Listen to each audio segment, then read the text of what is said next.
very good afternoon, everyone. My name is 𝗟𝗂𝗵𝗽𝗍 Mehta. I'm a second-year student of Fashion Business Management here at IIAD.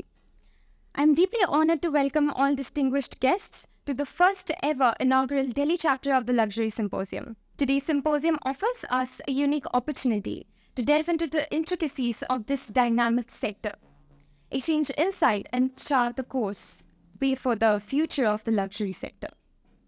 I'm confident that our discussions, collaborations, and interactions throughout the symposium will yield valuable insights and pave the way for various perspectives and innovations in this amazing and ever-changing sector. With great pride, I would now like to invite the visionary leader who is the driving force behind the establishment of this institution, the CEO and founder of IIAD, Dr. Jitin Chadha. Very good afternoon, esteemed guests, IIAD colleagues and students. It is with great pleasure and profound enthusiasm that I welcome you to the Luxury Symposium at the Indian Institute of Art and Design. As we gather in this vibrant metropolis, we celebrate the confluence of traditional and innovation that defines the luxury sector and our esteemed institution. Since the inception of IIAD in 2015, in collaboration with Kingston University London, we have aspired to be at the forefront of innovative design education, shaping an institution where explorers, experimenters, and innovators can thrive with a global perspective. Our mission has been steadfast, that is, to bridge the gaps and build enduring connections between design, society, and industry, transforming how fashion business is taught, learned, and practiced in India. As the founder of IIAD and someone who's been part of the education landscape since 2006, I witnessed the evolution of the design and luxury business sector in the face of rapid technological change and global disruptions. My journey from establishing the Indian School of Business and Finance to launching IIAD and the online platform and academy is aimed at fostering educational environments where creativity and innovation are paramount. Here in Delhi, at the heart of India's governance, business, art, and cultural nexus, IIAD stands as a testament to the power of design, fashion business education that is deeply intertwined with the luxury industry. Our students, nurtured in an environment that celebrates individual stories and collaborative learning, are the thinkers of tomorrow. They represent the boundless potential of innovative thinking to revolutionize the luxury landscape. I am proud to lead an institution where the future of Indian luxury ecosystem is being imagined, reimagined, and realized every day. Let us embark on this journey of discovery and innovation at our Luxury Symposium, inspired by the rich heritage and dynamic future that IIAD embodies. Together, we will explore how to forge new pathways for sustainable and inclusive growth in the global luxury market, creating new opportunities for the nation. Thank you. Thank you so much for your valuable insights, sir. Now, please allow me the honor of introducing our esteemed panel of guests who have graced us with their presence today. As I take their names, I kindly request our dear guests to come onto the stage and take their seats. Mr. Abhimanyu Mehta, CEO, Lamborghini Delhi. A sales and marketing professional with over a decade of experience with brands like Toyota, Lexus, Aston Martin, and Lamborghini, not just selling cars, but selling dreams. Ms. Jessica Singh, founder, Stanley Communications. Behind the glitz and glamour of luxury branding lies a story of grit and determination, and Ms. Jessica's journey exemplifies just that. With unwavering dedication and relentless hard work, she has transformed Stanley Communications into a powerhouse in the industry. Her tireless efforts have not only elevated the brands she's worked with, but have also inspired countless aspiring entrepreneurs. Ms. Anisha Malik, writer and co-founder, Chronicle. Ms. Anisha carries a vast multidisciplinary work experience. Kickstarting her career as an auditor in Ernst & Young, she's moved on to work as a lead in marketing and communication for brands like Versace, Roberto Cavalli, Missoni, YSL, Berluti, Tod's. In her heart, Miss Anisha always wanted to start something of her own. So after 7 years, she launched her own brand, Sunlight Chronicles, specializing in curating communication strategy and branding. With operations presently in India, Dubai, and Africa, the brand so far has worked and expanded many hospitality, fashion, and retail projects. Carrying the legacy forward, very soon, Sunlight Chronicles will be launching operations in the US.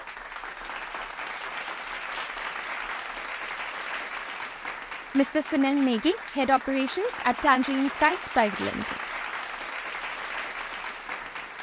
A seasoned leader and a stalwart in operational excellence, business process mapping, strategic planning, business development, supply chain management, and corporate communications in the field of luxury, he is on a mission to deliver high-quality products and services to global clients while optimizing costs, performance, and sustainability. With such passion and commitment to delivering results, he is an indispensable asset to the success of his organization. May I please call upon Mr. 𝗍𝘂𝗃𝗿𝗵, Associate Professor of Fashion Business Management, who is also the moderator for today's panel discussion, to join us. Thank you. So let's first discuss that why exactly we ideated this concept of symposium.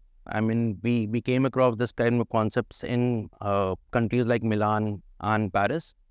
So in an era defined by innovation and collaboration, the Luxury Symposium stands as a beacon of convergence, bringing together visionaries, thought leaders, and industry pioneers from the world of luxury. More than just a gathering of minds, this symposium serves as a nexus where the realms of industry and education intersect, fostering a vibrant community of like-minded individuals dedicated to shaping the future of luxury. At the heart of the Luxury Symposium is the recognition that the luxury sector is not just about products. It's about experiences, craftsmanship, and storytelling. Here, each participant delves into the intricacies of luxury branding, consumer behavior, market trends, guided by insights from both academia and industry practitioners. Through this panel discussion, we are going to gain invaluable knowledge and inspiration to navigate the complex landscape of luxury in the 21st century. One of the unique aspects of the Luxury Symposium is its emphasis on collaboration between industry professionals and educators. By bringing these two worlds together, the symposium bridges the gap between theory and practice, ensuring that academic research remains relevant and applicable to the real-world challenges faced by luxury brands in today's scenario. Industry experts offer first-hand perspective of emerging trends and best practices, while educators provide theoretical frameworks and analytical tools to decode the dynamics of the luxury market. Beyond its immediate impact, the symposium has far-reaching implications for the future of luxury education and innovation. By nurturing a community of alike thinkers, it cultivates a talent pool equipped with the skills, knowledge, and creativity to drive the industry's evolution. Through initiatives such as mentoring programs, research grants, and industry academic partnerships, the symposium paves the way for a new generation of leaders who are not only attuned to the traditions of luxury, but also poised to redefine its boundaries in an ever-changing world. And finally, in essence, the Luxury Symposium is more than just an event. It's a catalyst for transformation, a crucible where ideas are forged, connections are forged as the luxury industry continues to evolve and adapt to new challenges and opportunities. The symposium remains a steadfast beacon of inspiration, uniting industry and education in a shared pursuit of excellence and innovation. And finally, I will just conclude on saying that this is just a beginning. So we are going to have multiple chapters later on, and people like it. So starting with Mr. Abhimanyu, what defines luxury in automotive industry today, and how has this definition evolved over time? So, we've seen this over a period of time. Luxury, it's quite difficult to define luxury in terms of categories, businesses, verticals, be it fashion, be it automobiles, be it hospitality. But what we've seen now is that exclusivity, craftsmanship, and when I say craftsmanship, it's premium materials, the kind of processes that are going into the manufacturing, the end result of that product being luxurious is it's aesthetic, it's feel, and it's also what it says about you, the status that the product or that particular brand is associated with. So I feel that earlier, we used to have premium materials, premium quality products used to be luxurious, I mean, probably, a lot of the students here may be too young for that, but, you used to have this time where Sony used to be luxurious for the simple reason that the quality, it was made in Japan versus something at that point of time that was made in China. Now that has become redundant. Nobody really cares too much. So now it's more about the experiences and the, like you mentioned in your 5 minutes back, is the storytelling, right? So it has evolved from a point of view of it being exclusive, sustainable. Now we're seeing a lot of brands focusing on sustainability. There is changing consumer preferences, because of which the definition of luxury is also changing. I feel this is a constant evolution of this terminology, and you would obviously have certain elements which would stay constant. I mean, in terms of quality and all that will stay constant, but you will have these experiences start building on top of it to be able to classify it as luxury. So luxury earlier was only focused on the products as such, and to a certain extent the brand. Now luxury has encompasses the entire brand heritage, the lineage. You would talk about the entire story of where the brand comes from, why it comes from. You have a lot of luxury, Indian-born luxury brands that will talk about the Indian heritage of, how, let's say, for your fashion, let's say weavers or maybe fabrics, or for in that case with automobiles as well. It's also, when I said changing consumer preferences, you have now EV vehicles. People want to look at electric vehicles. Now that also has that bent of mind of it being luxury. So this is constantly evolving. Moving on to Jessica. So what role does a luxury PR agency play in shaping the public image and perception of high-end brands? And how does their expertise in strategic communication and relationship management contribute to the overall success and prestige of luxury companies in global market? Thank you for that question. Just carrying forward with what Mr. Abhimanyu said right now, that luxury as a definition is stagnant yet changing. I wasn't born 40 years ago, so I can't really comment on how it was 40 years ago. But I've seen if in the past 5 to 7 years, if you see the change, and I've seen this personally, I think all of us would be able to relate to this, that there were certain brands that all of us knew, and there are certain products all of us knew, and we wanted to constantly consume it. But now luxury as an industry is based on, like we said, not just product, not just brand, but also highly dependent on storytelling, craftsmanship, and information. I think to today's consumer, information has become key. All of us are constantly scrolling through Instagram, and this is a question that often, I think a lot of us in office, or we constantly discuss this as well. It's not like if I see a 5 lakh rupee bag or a 10 lakh rupee watch on Instagram, I'm suddenly going to go purchase it or on that platform itself. But what's happening in today's time is that's become my medium of seeking and understanding information about the product, about where it's coming from, why the brand has come out with this certain product, or is it a capsule collection, or what's the collaboration behind it, right? Just a very small example, we work for Bulgari, and we pushed out a media release only yesterday about this new watch that's come out for them, and it's apparently the thinnest watch in the world, without giving too much information. And I was going through the comments, and the comments said things like, oh, I thought Bulgari was just a jewelry-based watch brand. I now realize it's actually a watch brand. So see, here, a certain media communication is being able to change perception of maybe 10 consumers out there, right? But I'm able to curate that. So when a luxury PR agency comes on board, we're not here to derive your marketing strategy or your storytelling strategy from scratch. Obviously not, because, these are global brands that we are working with.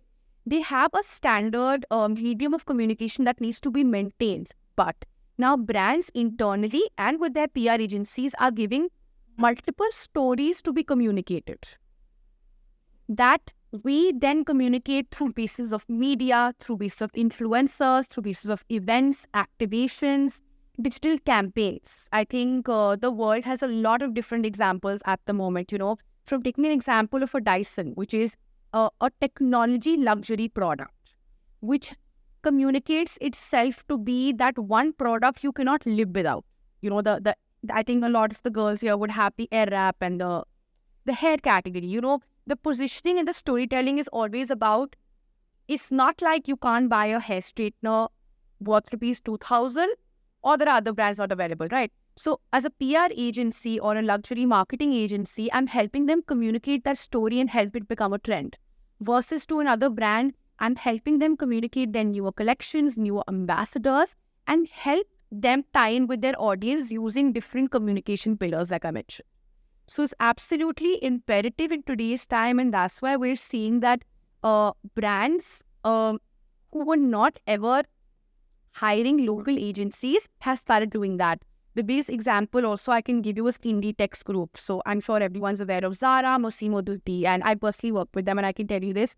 They used to have a global mandate of never working with an agency locally based in the country.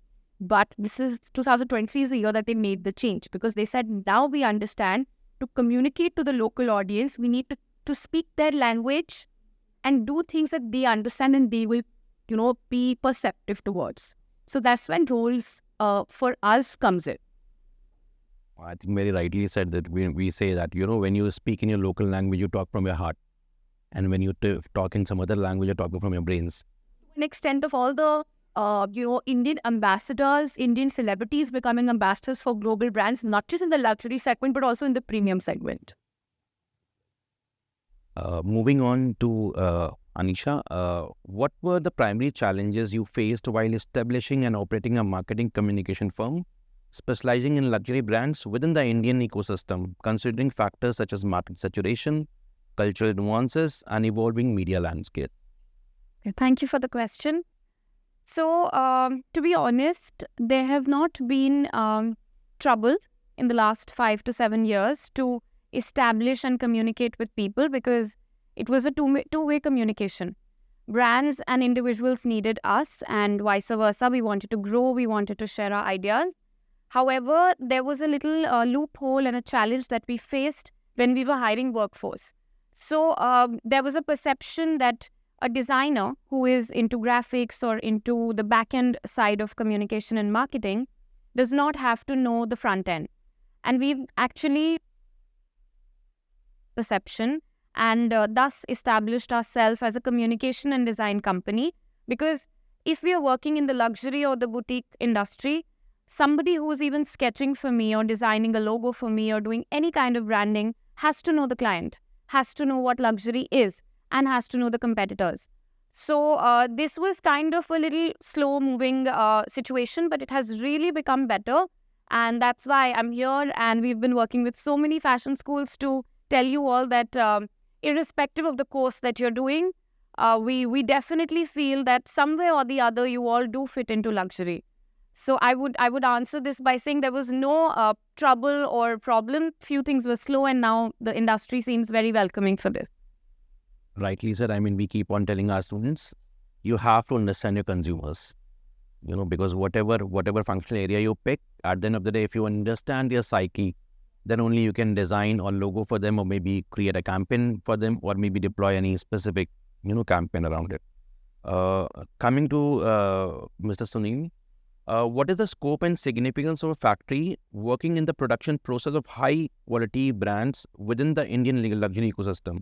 And how does it contribute to maintaining the quality, exclusivity, and brand image of luxury products in the market?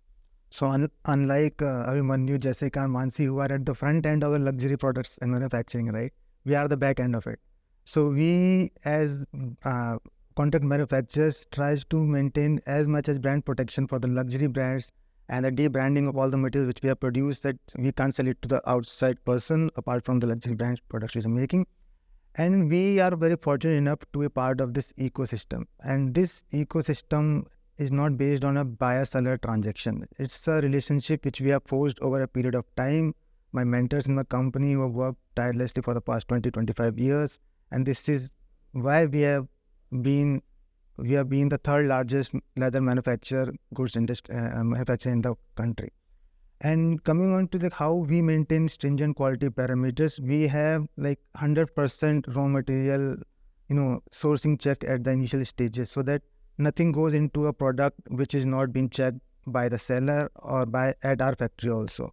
So we do make sure that everything which goes into making a product, a luxury product, as you can say, is 100% checked. Strict quality parameters are in place, and it's being checked initially as well as before putting it into the container which is going to sail to the US or European market anywhere.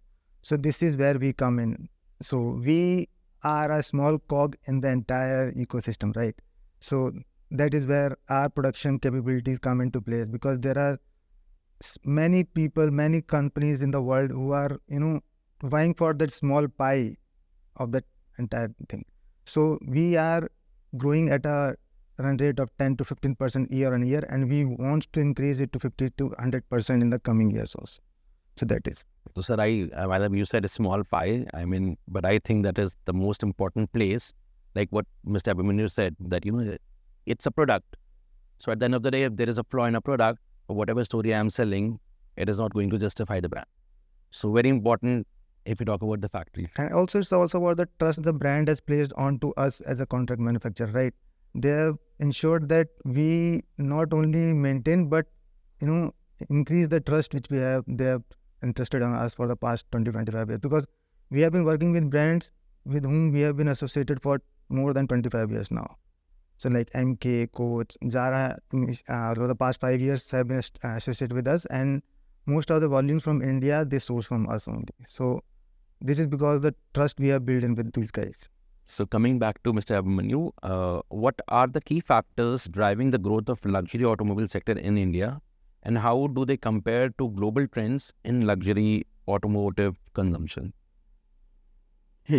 So for India, especially now that we look at it in the current scenario, it is rising aspirations. There is a lot more disposable income now, and I recall we were having a conversation backstage. Earlier generations used to save, and build a huge bank balance, which would get probably passed on to the next generations. No, okay.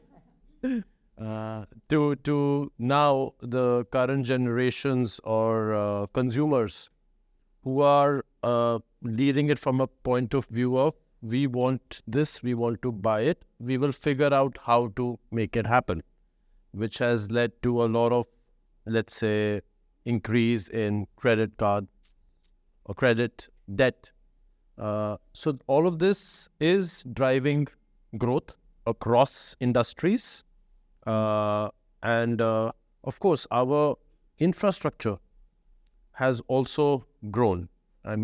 Every day, you will see a lot of these newspaper articles of Mr. Gadkari saying, on a daily basis, we're adding. Now, I've even lost track of how many kilometers they're adding every day. But you have new flyovers, new roads, new cities being connected with massive expressways. That is adding the aspiration to want to own premium automobiles, to be able to travel, take families across. And this is one of the reasons why the US, they have a very poor public transportation system. In the 50s and 60s, it was all built on highways, people taking big cars, traveling across. And that's why the automobile industry actually grew in North America, for that matter. With India, we have a great public transportation system, be it railways, be it airports being there in most tier 1, tier 2, tier 3 cities as well now.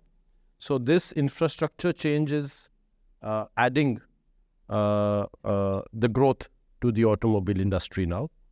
Also, we are now a lot more globally well-traveled. you are seeing your probably somebody of your age group or your stature somewhere across another country, probably driving a great car.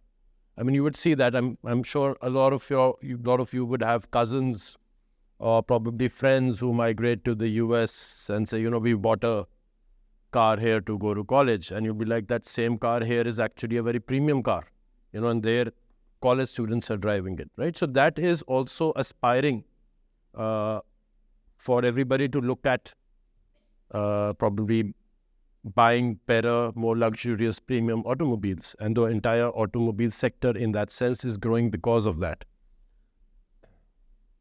I think also the ease and affordability of buying these.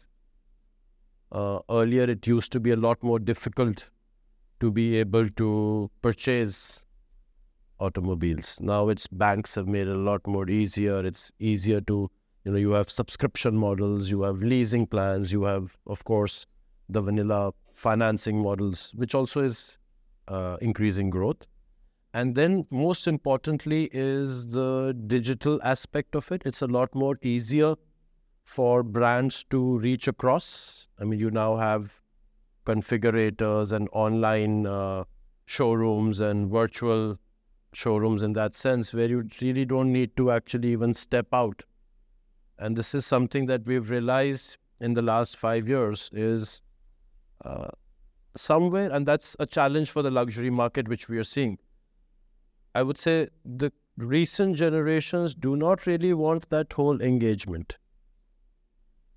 They want to be online. They don't really want to pick up, we would say pick up the phone and speak to somebody or meet somebody.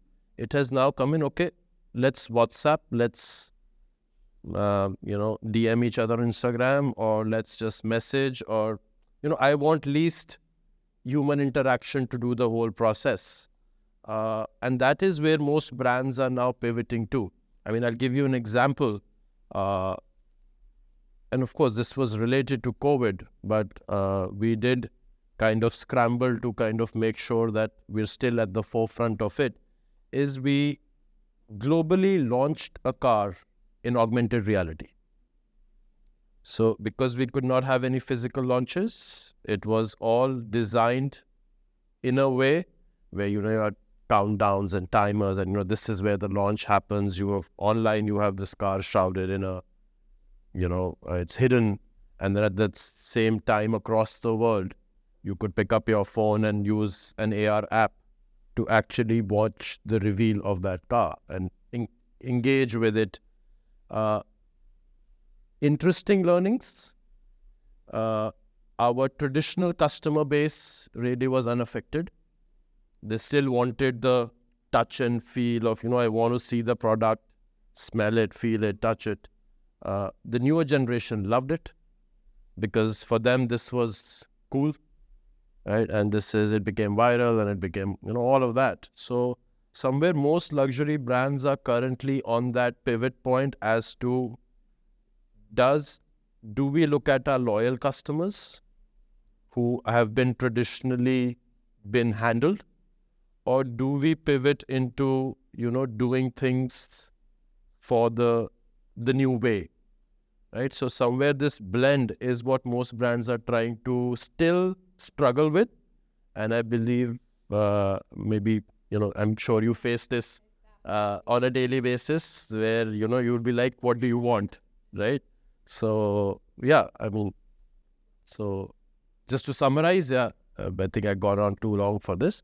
But yeah, it's rising aspirations and everybody wanting to show a certain stature, image, project a certain who am I to the world. Well, I think that is, very rightly said, because that is the main reason why Gucci, brands like Gucci, Ferragamo, they have also introduced these sneaker lines and all, just to basically get attention of these young audiences and all. Yeah. The larger collabs happening in the world, and honestly, like you said, when we work with brands, now there are two sort of marketing strategies within one brand. There's one to target the 35 and above. Then sometimes we go too deep, is like the up to 25, then 25 to 35, and then the 35 onwards. So to be honest, yes, with the millennial Gen Z division as well, it's getting harder and harder to sort of divide it, understand. I think because of COVID also, multiplication of media has happened. But at the same time, dilution of media is also happening. Because how to catch these people? Are they there at that time? They're on Insta, or are they on LinkedIn, or maybe they are roaming around in physical spaces and all. I think this is also something for all the students to keep in mind, because they may be joining brands which may be in that transition process, and fair point for most of you being from the luxury fashion background as well now that you're studying it. A very old school traditional brand like LV, for that matter, brought Virgil Abloh from Off-White fame to turn it around, because no longer was the traditional still luxury. It had to push forward with the newness of the brand, yet retaining the old spark. So coming to Jessica, what specific characteristics and strategies define successful public relation efforts for luxury brands, and how do these differ from PR practices in other industries? Sure. So, at Stanley, we work in a lot of different industries, right? From hospitality, FMCG, to luxury, to premium brands, to malls and retails. And I wouldn't say the pillars of communication differ at all. Because in today's time, like the conversation that we had right now as well, earlier, let's say pre-COVID, which was a different era altogether, I still remember there's a lot of traditional ideas and traditional approach that was used everywhere. We were focusing only on physical spaces. We were focusing only on traditional media platforms. There's a lot of print that was alive and active, and people used to interact with it. To suddenly 2020 hit, and there was honestly, or COVID for all of us was an instant hit, right? But to the marketing industry as well, and going back, I had never worked on as many influencers as we did from 2020 to 2021. Back in that time, my parents also used to ask me, everything is shut, what are you doing? It used to be like, our work is practically going on like a very normal day, because all our communication had shifted online, and the number of online usage was much higher. To 2022 and 2023, I think the world was taking a while to come back.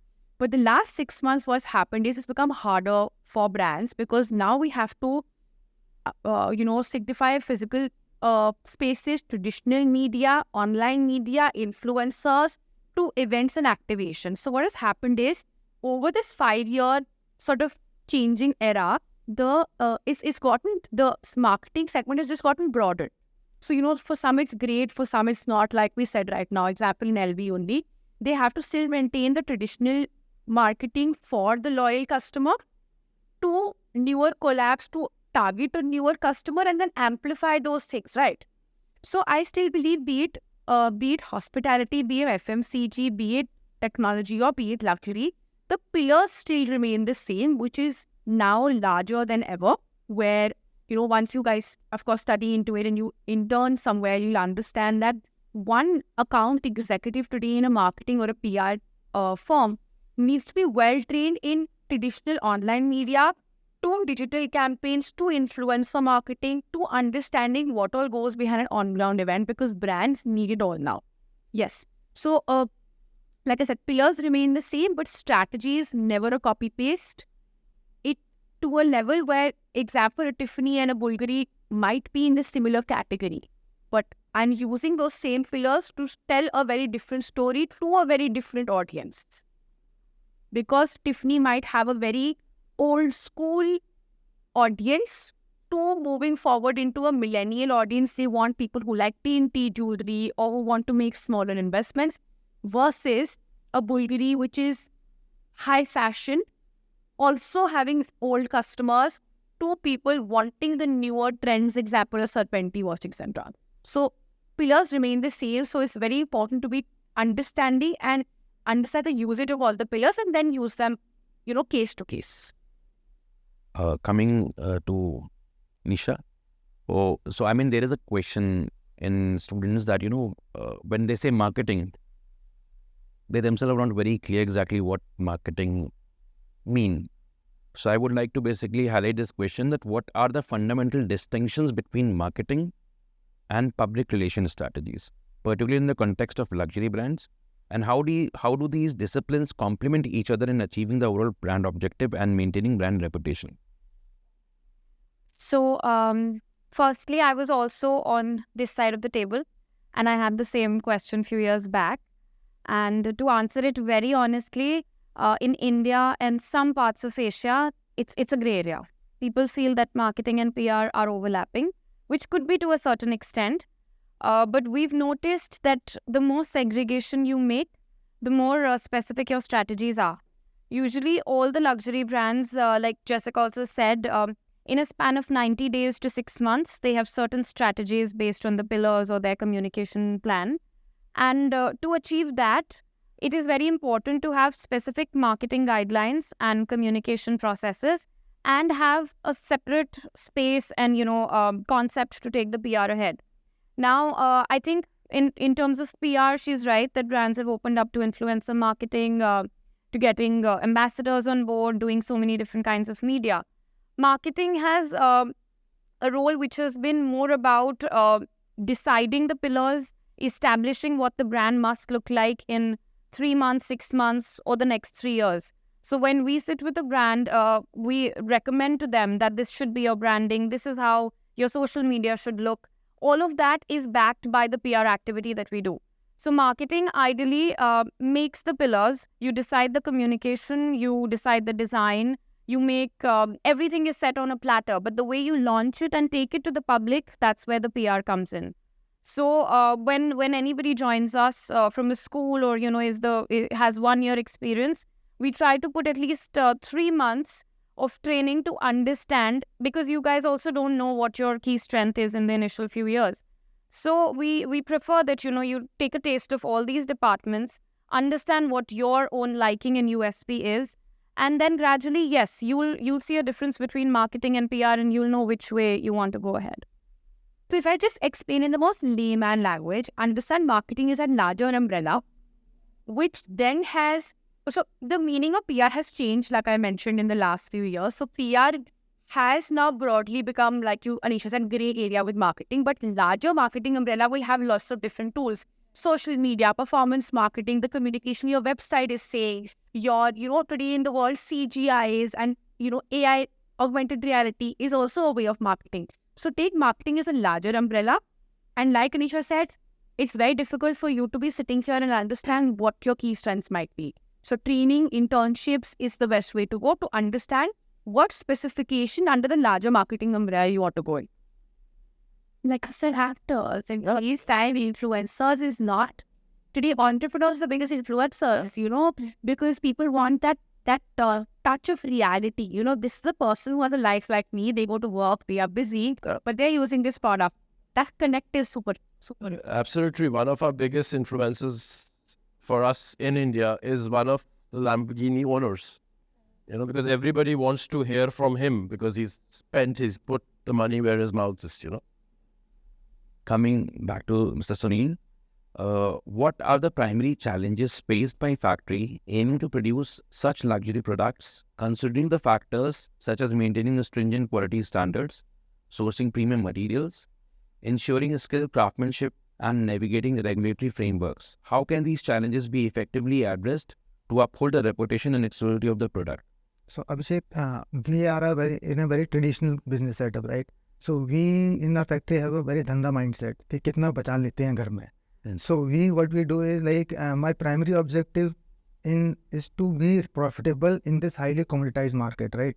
So a dollar saved, $0.50 saved in our production, I can share that $0.50 of that to my buyer and getting more volumes from the buyer, so that economies of scale can creep into my business. And then by making all the extra volumes, that efficiency of scale comes into picture. The learning curve gets rolling in the factory, and if I'm doing my worker is doing same thing again and again and again, then he becomes more efficient in doing that, and he'll be able to produce more.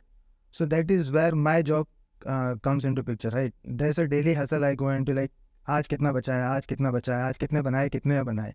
So that is where my role comes into picture in my company. And talking about the various stringent quality parameters you're asking and all the regulatory norms. So on an average in our factory, we have 4 factories in Manesar, right? So on an average, 4 to 5 audits per month we have to endure. And these are not only from the brands, these are from the pollution department, from the local authorities, municipalities, social norms, everything.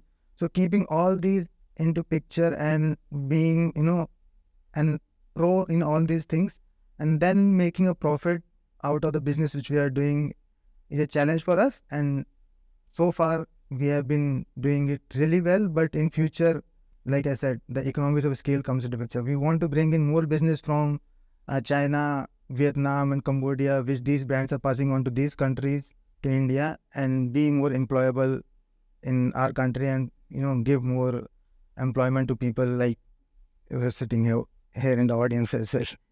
I mean, it becomes very important. You're talking about, you are making such kind of stringent products with high quality for such brands.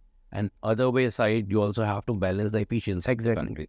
So creating that balance, high quality products, can't rush, but also have to maintain the efficiency is So thing. in our business, even a 10 cent here and there can cost us millions, right? That business can go from my company to any company in Cambodia or Vietnam.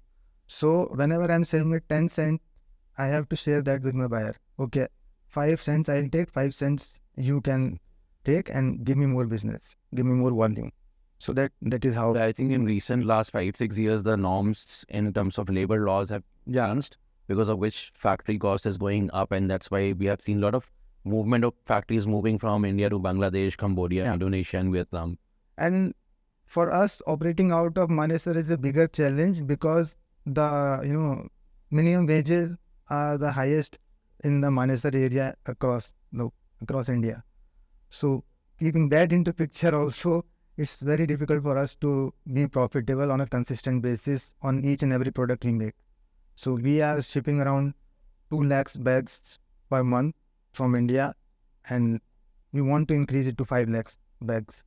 So that is wherein more economies of scale will bring in more profit, and more profit will bring in more revenue. So that's how the cycle will keep on rolling again and again. So coming back to Mr. Abhimanyu, in light of technological advancements and evolving consumer preferences, what emerging skills do you anticipate will be crucial for professionals in the Indian luxury automobile industry to possess in order to stay competitive and innovative in the future? To be a part of the automobile business, I think most important will of course be you have to have the passion for the product. I mean, without that, while not saying that you will not do well, but it's a good tool to have, is where you genuinely like being around cars, being around automobiles. Secondly, I think the digital expertise, which is now more and more being ingrained in even the products for that matter. And of course, with marketing, PR, I mean, you have a lot more, digital aspect of the entire ecosystem. I mean, you also now have, of course, in the back end. So I will, let's say, not focus on the back end, because back end also has machine learning and AI and all of that also happening. But in the front end, of course, you will have to have the most important skill, I would say, actually, sorry, I'll make that the first point, is you will have to understand the consumers. That is something that is always changing, and that is irrespective of the industry. This is something that you also mentioned a while back, is without understanding the aspirations, the mindset of your consumer, you are not going to be able to succeed, let alone at this, at any other thing, especially when you're at the forefront of any particular business. So it is very important that you understand luxury trends, you understand technological trends. You all will have to read up. And we are somewhere, it's not rocket science, because somewhere we are mirroring the West. We're just probably a couple of decades behind, but all that research is always already there. Just have to brush up and kind of tweak it. And customer-centric mindset and approach will have to be there, especially in the luxury automobile or luxury any business. I mean, with your vast experience and yours as well, and probably because you're in the back end, so I would not mention that, but I'm sure you were also customer centric for your buyer. Without that, nothing will work. So I think now you have heard directly from the experts that it's very important that you understand who is your customer first, and then maybe you can, you can start your journeys in multiple areas or functional, sectors which are operating in the market. So, Abhishek, if I may just continue on this, I'll give you an experience from my learnings. I started off with Toyota. Toyota was built on quality, reliability, and customer satisfaction, right? So let's park customer satisfaction on the side, right? It's there. You need to satisfy the customer. Then after a couple of years, I moved into Lexus, which was again a luxury arm of Toyota. They tweaked it around. The customer satisfaction became omotenashi. Omotenashi was a Japanese word for anticipate what your buyer. I mean, see, it's their local term which applies to everything. It's as simple as if you walk into a restaurant, you take off your slippers, shoes.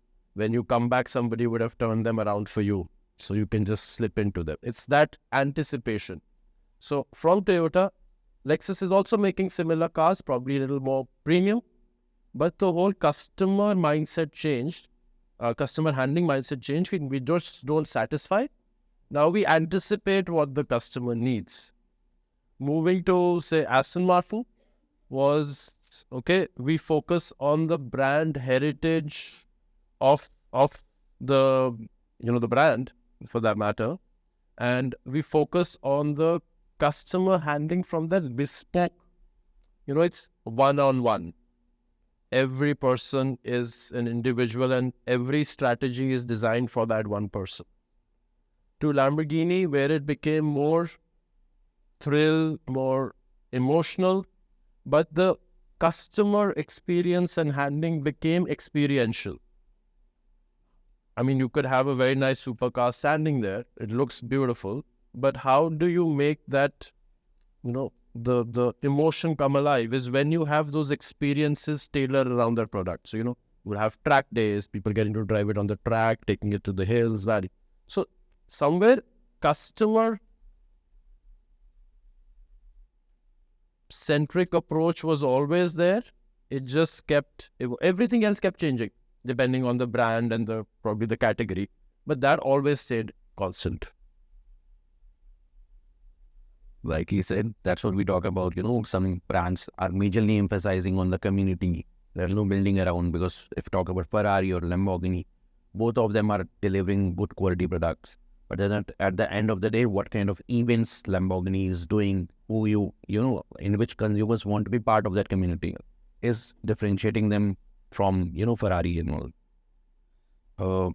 Coming to Jessica, what is the current scope and potential career trajectories for individuals pursuing a career in luxury PR within the Indian market, considering the growing prominence of luxury brands and evolving landscape of media and communication channels? Of course, I think today more than ever, there are this infinite opportunities in the luxury industry, I would say. I wouldn't just start with PR and marketing, but, we're 8 years into this industry and we have a team strength of more than 86 at the moment. And, these are people working in the premium sector and the luxury sector. Like we said earlier, marketing is a larger umbrella. So you have agencies. When you talk about agency side, there are PR agencies working towards this. There are social media agencies working towards this. Performance marketing agencies. There are agencies that are doing websites only and only for luxury brands. There's CGIs. So in the agency-wise, there's infinite scope of people entering this, working on luxury brands with luxury brands from this side of, things. Then every brand that we speak about, all of the luxury brands in the country at the moment, and the luxury giants, be it PLS, be it Aditya Birla, Reliance, TS Group is actually coming up with a lot of different luxury brands. All of these have large marketing teams within their internal offices to work on, marketing strategies, luxury strategies. There are people working on expansions to bring in luxury brands in the country. So there's a lot of scope, working with these giants at the moment, because you see a basic landscape. TNS already has 2 luxury malls in Delhi. Jio has opened 2 luxury malls in Bombay. DLS is coming up with a 3rd one right now. Reliance has more than 250 brands, international brands. And such organizations are expanding. There's a reason behind it. So you can only understand the scope working with these brands internally and agency-wise. We're also moving to the other luxury segments as hospitality. There is alcohol, brands that Amex fall in the luxury space. If you think about it, there's also a study that the most number of luxury graduates are hired by American Express across the world. There's luxury technology. There's luxury in yachts, in airplanes, in private jets. So luxury as an industry is absolutely very big. And if you're looking at entering the luxury industry through a marketing perspective, through an agency perspective, through starting your business and working with them, I think there is no better time than today to enter this, because the Indian consumer is consuming like never before. So please make that choice now. I mean, like he said, in 1 or 2 years, we're going to see Aditya Birla collaborating with this French departmental store. It's coming next year. Yeah, so I mean, you will find these luxury products in a Shoppers Stop kind of format. Luxury restaurants like Nobu are entering the Indian market. So this year end at Dhirubhai Ambani Square, Nobu is set to launch. Bombay Singh Armani Cafe. Whoever thought, because the Indian consumer is not purchasing just anymore, they want to spend on experiences. Like we spoke about, that culture of saving for generations. I don't know how good it is, to be very honest, because we were taught that always and we're defying it. But in every way, we're consuming and consuming luxury. Okay, coming to Anisha, why now that there was an issue, or issue we can say a kind of discussion wherein we are discussing that companies or brands are basically not want to keep the marketing in-house. They are somehow approaching these PR agencies and giving work to them. So we'd like to elaborate on that perspective, that why it is better to give this work to PR agencies rather than doing it in-house. Okay, so again, in the last 10 years, I have also seen this change, because I was taking care of marketing and communication for brands, and I was an employee to them. So we had a certain job role and a KRA that we had to manage. But with the expansion and with all the brands putting their foot in all the boats, which is digital communication, PR, events, all of these things required a more aggressive and a bigger team. So to hire experts and to then train them in the taste of your brand and the way things go ahead was, of course, costlier, and it was really time consuming. Whereas when the agencies or the companies come in picture, they already have a hierarchy of people who are with them for 1 year, for 4 years, for 5 years. So based on the roles and based on the experience and, the requirement of the brand, I think it has been an intelligent move to kind of outsource different companies for different roles. And I think we're collectively able to deliver more. Like, for example, I was doing a catalog for Taj Hotels, and catalog means writing. So I did writing for their hotel magazines, etc. Now, they did not want their team to, design the cover of it, because one person writes, the other makes the pictures, the insertions happen. So they felt it was better that we do it for them. Otherwise, they need a team, they need a graphics person who needs to fix everything, and, those things take time.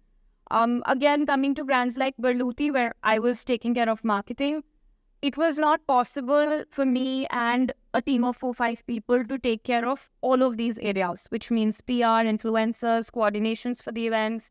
So when you outsource, you're actually, as a brand, saving your monthly expenses also, and you're getting the service from experts. So I think it's been a good move, and I'm sure Jessica agrees to that we're able to deliver more to multiple brands and at a better price. It also, as an agency, what happens is you're speaking to 10 different brands in one day.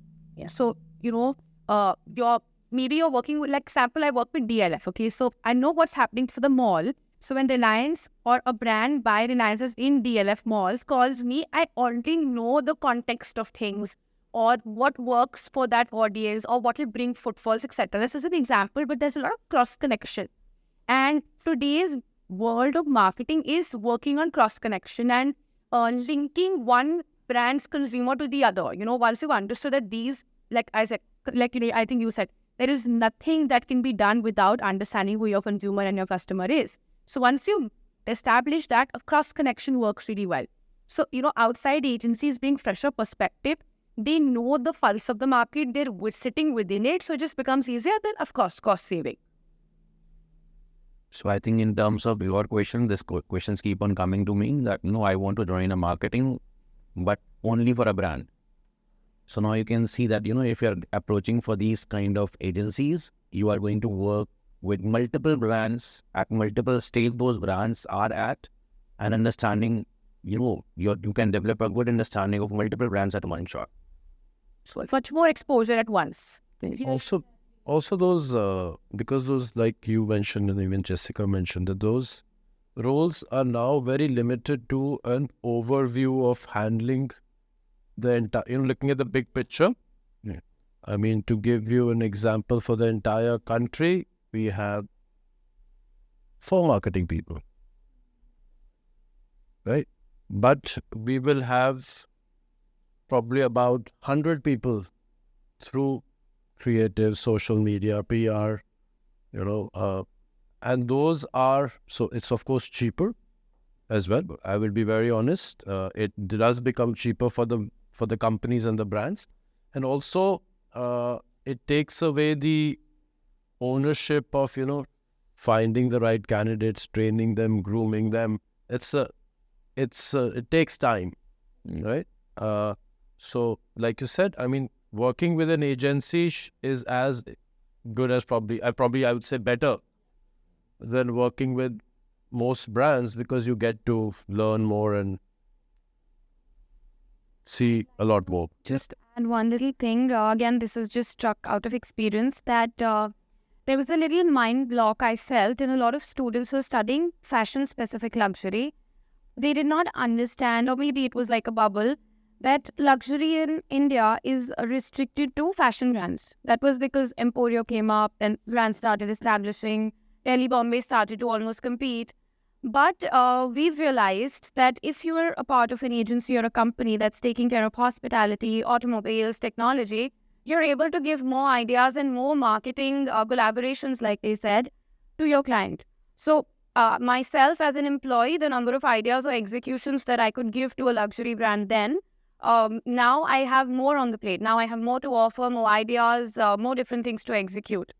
So even for personal growth, I think it's better to have a very open mindset that luxury is no longer just in fashion brands. It's across every industry, and technology is really growing. Bang & Olufsen is doing really amazing luxury products, and they were established in the country and they're coming back. And people didn't know. For people, JBL speakers was like the best 10 years ago. So yeah, every single space is stepping into luxury, and your mindset should be really open to work in all these segments. Because at the end of the day, the same consumer who is buying Lamborghini is going to go and shop from Armani or going to stay in such 5-star hotel. So ultimately, tapping the same consumers. So it's not like that luxury is only restricted to fashions. There are multiple sectors which are there, which I think Jessica highlighted already. And there are companies now providing private jet services, and they're doing so well. Exactly, like a person buying a Lamborghini is a busy person. They are running around, they have things to get done. So there's the person who's also going to sum their money to charter a private jet. So luxury is very diverse, and I consider not at all just to fashion, at least in 2024. Coming to you, Sunil, in what ways has technology revolutionized manufacturing processes within factories producing luxury products, and how do advancements such as automation, digitization, and precision machinery uphold the standards of craftsmanship, quality, and exclusivity synonymous with luxury brands? So, Abhishek, there is no aspect in our life where technology has not made any roots into, right? So ours is no different, our business is no different. So, but technology for us can always be an aiding tool, but not the primary tool, right? because our work is basically of craftsmanship. Artisans are there, karigars are there who are working day in, day out on the floors doing this. So there's a fear that AI will come in and will take away all the jobs. But I can surely say that this is not the job AI will ever be able to take away from us. But we as an economy have to prevent this generational knowledge which the people in India has to pass on to their next generation, because the people who does this, right, the artisan craftsmen, these are very segregated in some parts of India, in Bengal, Bihar and all. But it's not spreading all across India. And with time moving on, with AI coming in, with more technology coming in, people would not want to do this work and will shy away from doing this work, rather they will go and to some cities and do some other work, right, in the technology field.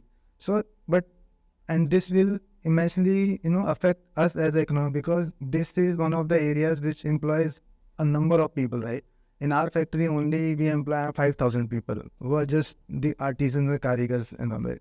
And howsoever technological advancement I can make in my factory by bringing in machinery from Italy, Japan, everywhere, still I need people, because it's not a hard product I'm making. It's a very soft product, right? It can bend, it's like water, right? It can flow and everything. So for that, we can't have technology into it, right?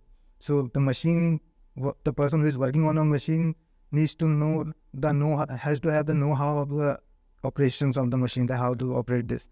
But this is gonna affect us as an economy if people don't pass that generation, because these are खानदान होते हैं लोगों के कि मेरा खानदान का लोग आगे वाला बंदा क्या करेगा. So this is बहुत ही restricted हो गया है. So this is where we as an economy have to prevent this, so that people are more, willing to take up these jobs, because we pay good amount of money to people who do this. And the one who has been us for the past 20-25 years have been earning as equal as anybody out here. So that is where technological advancements will not make inroads into our business. Yeah, I think the same issue when I was in Milan, basically, these companies were like fearing that now no karigar wants to make their son carry the company. Exactly. So they started the schools, skill schools, and they said your son can enroll and study free of cost, and I'm going to give him 100% surety that I'm going to enroll back. Exactly. Just to make sure that craftsmanship should not go away from the company. 10 years back, we as a company were scheduling these classes in a room like this, where people in our company were teaching the other people how to operate a machine, how to sew the things together again and again. So there's the philosophy also comes into picture of the owner, whether he wants to propagate that thinking or not. The people in this role, and I mean the students, are the ones who can use the technology or break it. Yeah. When I say that is, there was this time where everything used to be handcrafted. Yeah. Industrial revolution happened. Some smart marketing person got up and said, this is imprecise, this is not precise, this is not perfect. We will use machinery to make it perfect. Okay? Every brand jumped onto across industries. Everybody started using machinery. Let's say fashion, for example, a bag. Seams are perfect, your stitching is perfect. When everybody did that, again, one smart marketing guy got up, and this is not personal. Right? They again went back to, okay, you know what, now the line is not straight, but it's handcrafted. And we say that, with us in marketing, we used to say that, somebody used to say, this stitching is not, it's handcrafted. Yes. So go, oh wow. Yeah.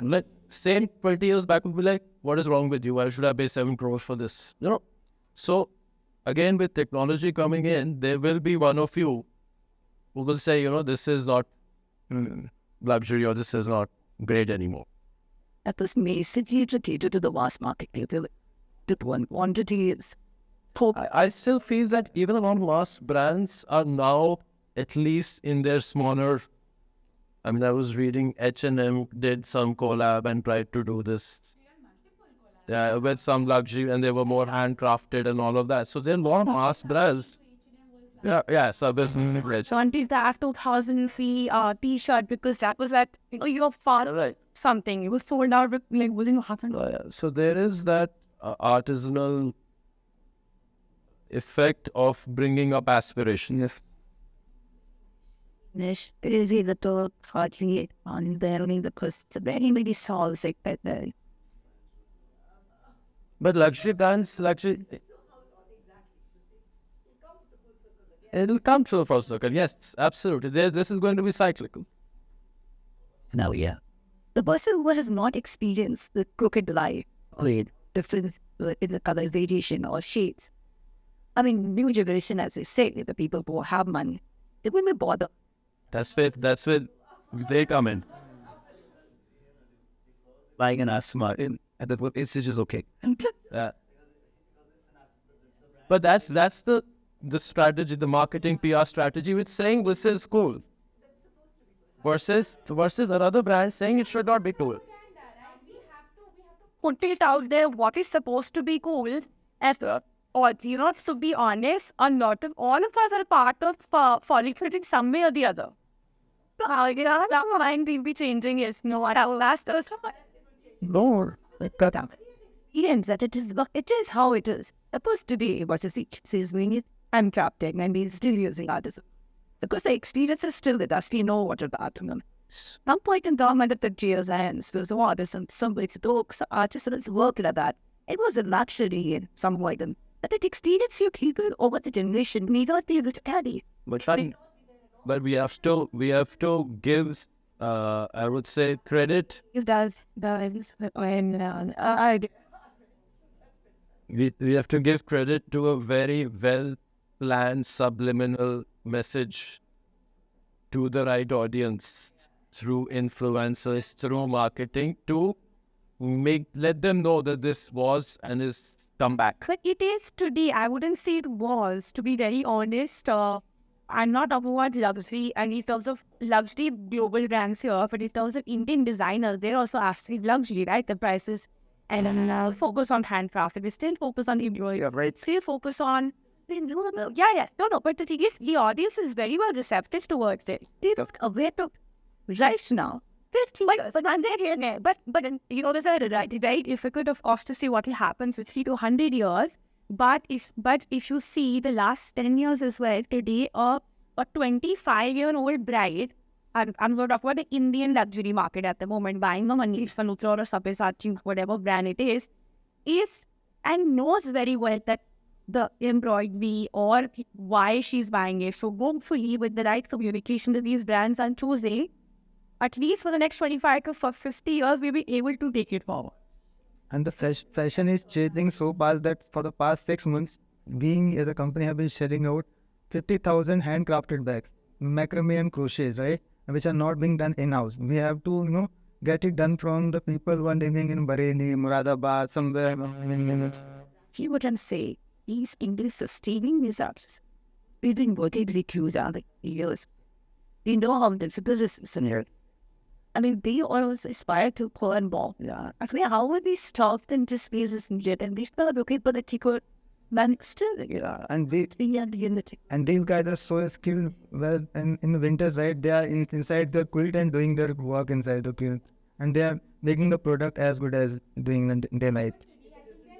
No, but they are value of being produced. And I really feel like they are valued, and are seeing the younger generation also really values and understands, and hopefully we will take it forward. Hopefully, and books. And I wish so. And please do that.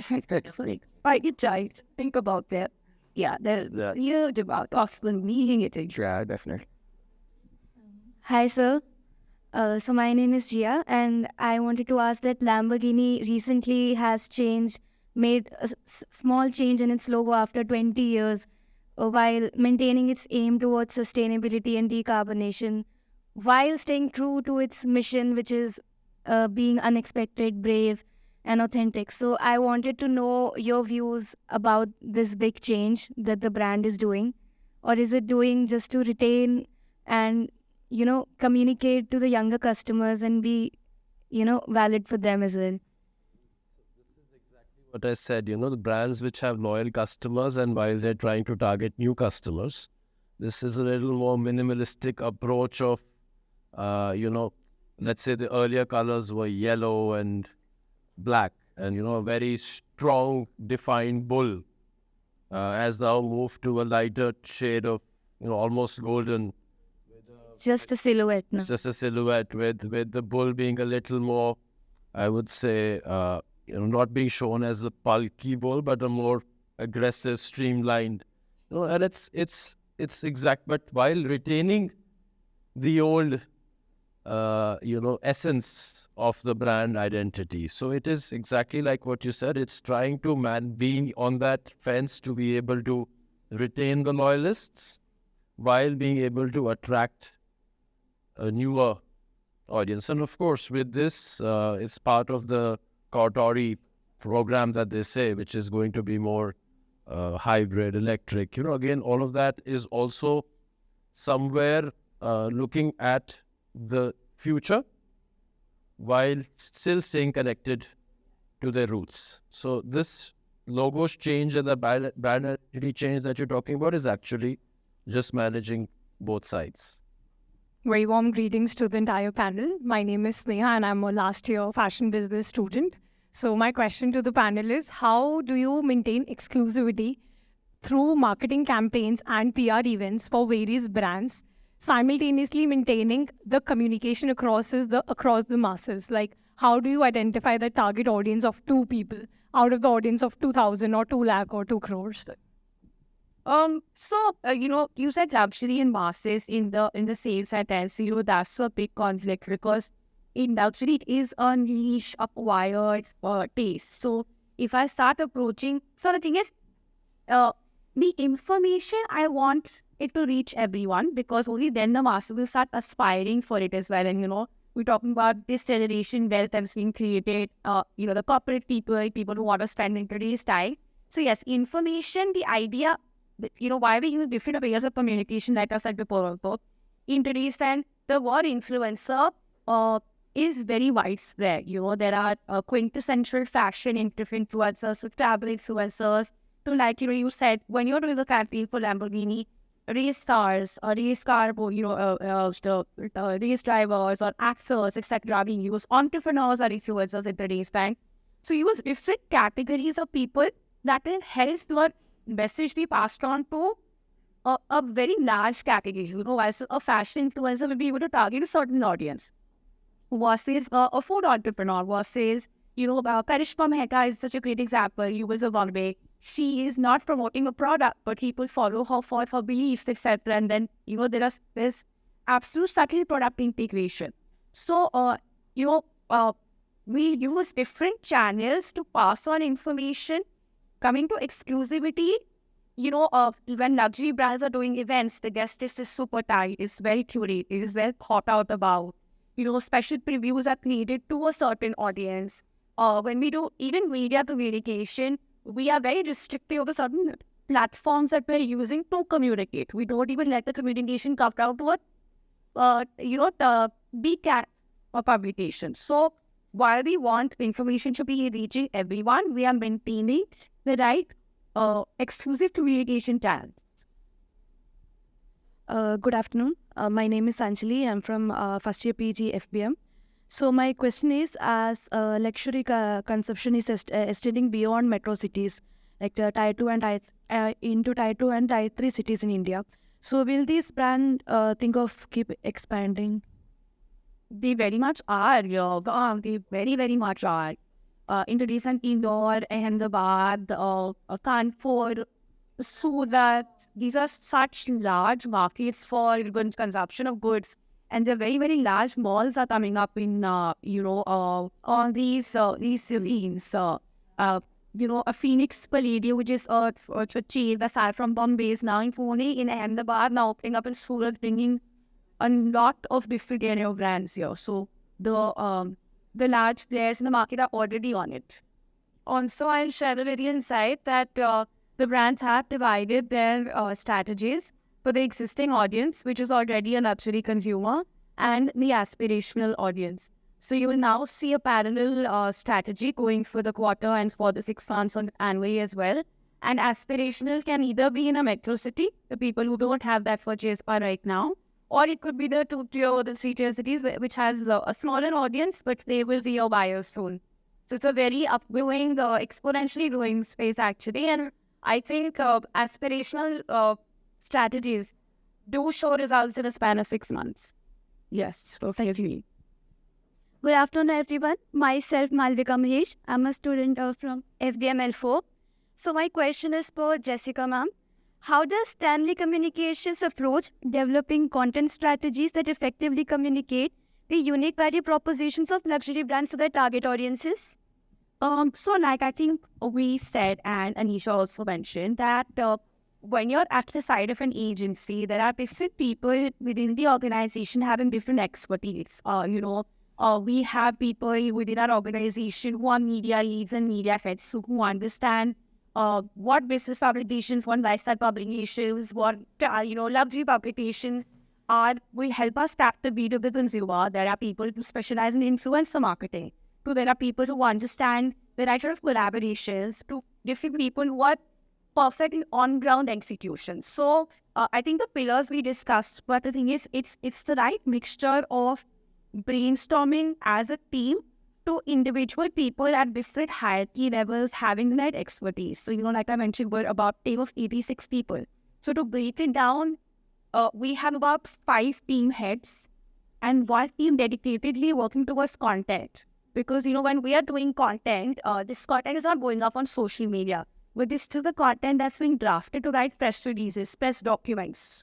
So so that content team is dedicatedly working towards understanding what the brand wants to communicate in the language that a journalist or a media representative will be able to take on.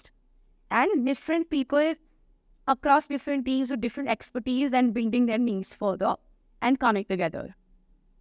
Thank you, ma'am. Good afternoon, everyone. My name is Lakshay. My question is, why does India does not have any luxury apparel brand or automobile brand? We are still dependent on Western brands. I think we do have luxury apparel brands. Have so many luxury apparel brands. Our designer. I think you even from it. Okay, not that, but just an example would be 𝗟𝘂𝗶𝗂𝗺 for that startup. He has been compared to a Stafreni of the world, right? Or Rahul Mishra, for that matter, which is not necessarily ethnic. And so many brands in today's time that are Indian and homegrown, I think we work with so many, Anisha would meet, are at Paris Fashion Week, are at Milan Fashion Week, just put an example, in this brand called Ani Clothing. I think a lot of the girls would have bought from them. They're a homegrown brand, started 4 years ago. They've already been a part of Fashion Week. So, yes, it is newer. I would say that Indian brands have started getting this international media, but existence is not a problem. We are very much there. Yeah, I think the gap is in the number of years because Italian or European brands have just carried forward their communication about heritage.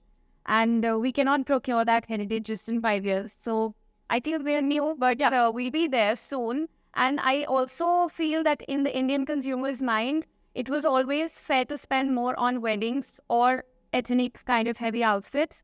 So the trend is slower. I mean, the mindset was such that you wanted to purchase the streetwear from always brands which are European or American and established, because there was always a certain percentage of show-off factor or the pride to own it. But yeah, I think coming through few years down the line, we'll be there. And just for statistics number, in today's time in India, the number of homegrown brands coming out has never been seen before. And it's not, you can't even compare it to the West, because yes, we are following the brands that are existing in large retail outlets, but I think India is consuming homegrown brands really well at absolute similar price ranges. So in the future, you will see them in multiple numbers. And coming to your automobile question, see, an automobile business is a very high-tech, capital-intensive business.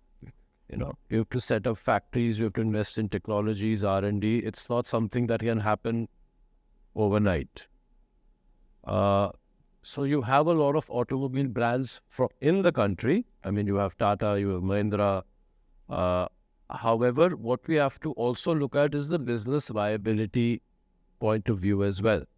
It's easier to make it big when you are addressing a massive, your funnel is wider, right? I think we've not reached there yet. We will have probably Tata, Mahindra developing their own luxury brands. But as a, let's say, a stopgap measure, you have Tata, which acquired Jaguar Land Rover and Jaguar for that matter. So, and you also have to factor in our consumer behavior. Indians still, because we were a colonized country, we still had that. It's still prevalent, and we still feel that ye bahar ka hai, to I will better have, I will pay more for it because it comes from Italy, it comes from X, Y, Z. So till that time, that does not change, and this will take probably another couple of decades at least. Now, you also been going in fashion, from your pocket versus an automobile is much larger. So while this has already started, this revolution, I think, was... And it is not necessary that starting is the only step. Acquisition is a very logical, cost-effective step. I mean, what we've seen with Tata for that matter. And because you have to also keep in mind, for everybody here, most of the luxury businesses that were started failed. Actually, all of them went bankrupt at one point of time. Lamborghini went bankrupt, had to be it was bought by Volkswagen. Ferrari almost went bankrupt, had to Fiat took over. Bentley almost went bankrupt, was acquired by Volkswagen. JLR was acquired by Tata. Maserati was acquired by, again, Fiat, Ferrari. So and even for your fashion brands as well, they have been acquired by LV. I mean, right? This brand was acquired. So luxury business per se is not a very profitable business in that sense. It is provided the brands backing it are deep-pocketed and they want crown jewels in their entire portfolio. So you will have this scenario where you will never have an independent brand, luxury brand, just being sustainable on its own. I mean, there will be, for sure, there will be some exemptions, but in a generic case, it is not as easy as it looks. Also, we are a very young economy. We only have been 75 years in post-independence, right? So the brands which you might be thinking of in your head have been carrying the legacy path of 200 years, more than 150 years, right? So we have to reach that level first, that once our basic social necessities are covered, then only there will be a consolidation into a number of brands into one brand, and then probably in next 15-20 years, India will have one global brand like a person in Italy would aspire to have it. Hopefully, And you also have to factor in the regional mindset. I mean, every luxury brand will have a story behind it. It's easy for you to digest a sports car brand from Italy because the race F1 tracks were there. It all started there, so okay, supercars means Italy.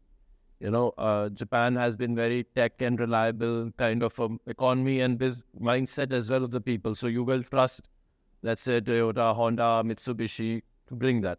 With India, probably for automobiles at this point of time, the story is not there. The story is there for hospitality. It's very easy for you to build. I mean, Oberoi's and Taj are the best hotels in the world. It's easy to build that because the story is there. Right? So till the time you're not able to give a very convincing story, you will also not be able to build a luxury brand. The fashion couture brands, that's why they're so well established, because they've been using the hand art. Thank you.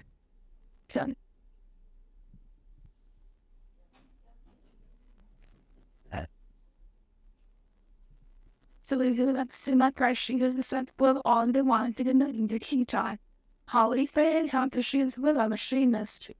For example, Mishi is the body filters food and sit was in mask guys. So how do you transition into the luxury industry, and are there any prerequisites that the luxury brands would require or expect out of you? You can take it from your point of view. I will add it from the brand point of view. You're talking about an agency perspective, right? That's how we started. Okay, so I think time, experience, everything plays a role. We're on an 8th year of operation, And that initially, of course, if and a trust factor, if anyone is downloading your service, they need to trust you. They see a portfolio, they see your experience. So it's been a journey where you have to be very patient, yet persistent. Hello. In brand by brand, you will get noticed. The first Reliance brand that I worked with, back in the day, it took me about 1.5 years to actually convince them to work with us. And that was, the right mixture of being patient, not pushy, but yet persistent. Yet, you have to make them understand what value can you add that they're not doing at that moment. I can't just say, hi, please work with me, right? There might be 10 other people doing the same thing. So when you're pitching and you want to be taken seriously, I think the best way is to put forward what value add you can bring to the table, or what you think they are not doing or not doing right. And that's a great conversation starter. And then I think, like I said, persistence, patience, and keep upping your game as to what brands that you're doing, and you will surely get noticed. I'll add a bit more thing. So whether it's a homegrown brand or a luxury brand, eventually the homegrown brand or a smaller brand may not have those many years of establishment of business, but they all want to become as known as a luxury brand, right? So with experience, I'll say that the more you work in luxury, you'll understand what they need. So we've turned this little concept in office and we call it communication OCD. So if you write a paragraph for me and you end, let's say, the word fan with a full stop, which has a space after N, my eyes will notice it. So every brand has now understood how communication and how these small details matter. And you don't have to be a very expensive brand to just fall in the luxury category. Even a homegrown brand could be minimal and niche and just very eye-catchy. But I think experience will change these things for you. And keep at it. And maybe, the definition of luxury, like you said, it's 10 industries across. What luxury? You start working, understand your niche, should understand your strengths, and then let your strengths shine. That's about it. They all believe in the fact that luxury lies in each detail, and I think they're all looking for that. House. So I am Simran Rawat, and I recently did my internship with the 𝗟𝘂𝗃𝗃 with the World Marketing team. And when I went there, so I had this positive attitude that I'll be interacting with a lot of brands, so then a lot more exposure. It's just us. But a few individuals came to me and told me that when you get into marketing, it's much better to get with a brand because that brings more there. So what do you think is... Anisha, we do whatever. Okay, so how long was the internship? It was... so, at 2 to 3 months, no one will ever put you forward to interact with a brand. I think we was... I think that was my first question, because time experience plays a role. You're still studying, you're still learning. You have to be there first, understand the working of how those luxury brands work with them on, right? I handle 𝗟𝘂𝗃𝗃𝗃𝗃 portfolio PR, so I think for sure say this, and I think the team there comes with years and years of experience. So there's a hierarchy there. So 2 to 3 months is a very small time for you to make any judgment. I think if you feel like that was something that you enjoyed doing or you can enjoy doing, you should go back, give it 6 to 8 months at a minimum. I would even say a year to be able to give it a chance to interact with that. So, because you grow with experience. Yes, I understand. But this was a suggestion given to me by my seniors that she should work for a brand. She should work for a brand, yes. Again, what if you want to do that and you feel that is give you more depth, then work for larger groups. Reliance, Aditya Birla, RTS. Because just working with one brand, again, I think the exposure will be very limited. Working with these groups will give you a lot of time of interaction, So, like you mentioned, Spade, Coach, MK, these are all Reliance brands. What happens is those individuals and teams interact with each other.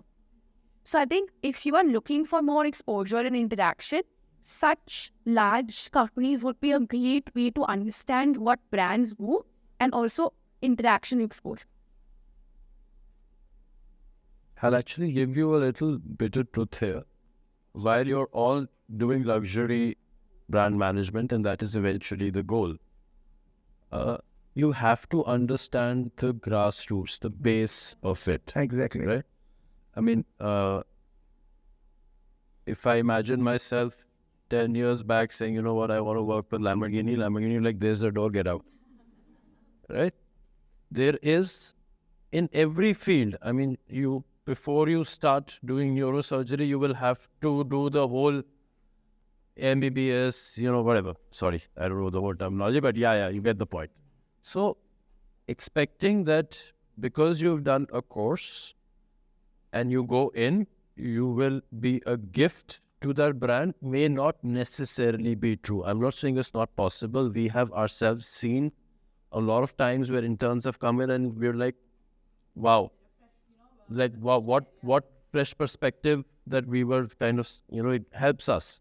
But don't set yourself up for disappointment if that is not necessarily your first step. It will lead there. But like Jessica said, keep at it. You will learn something or the other in whatever you do. So if 3-4 months with a mass brand, you will learn probably systems, processes, maybe engaging 20 people at one time. So you need to kind of, it's always narrows down. So you have to start with as much information that you can receive at this point in time and not get stuck.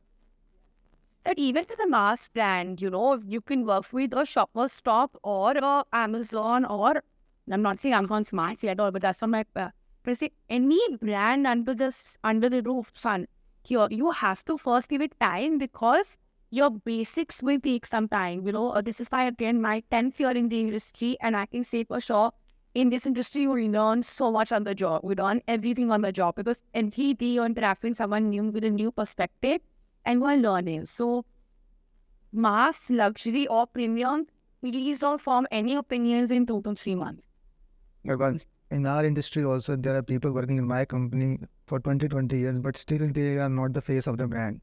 Because we know that every word they utter out of their mouth should be precious to the person who is hearing it, right?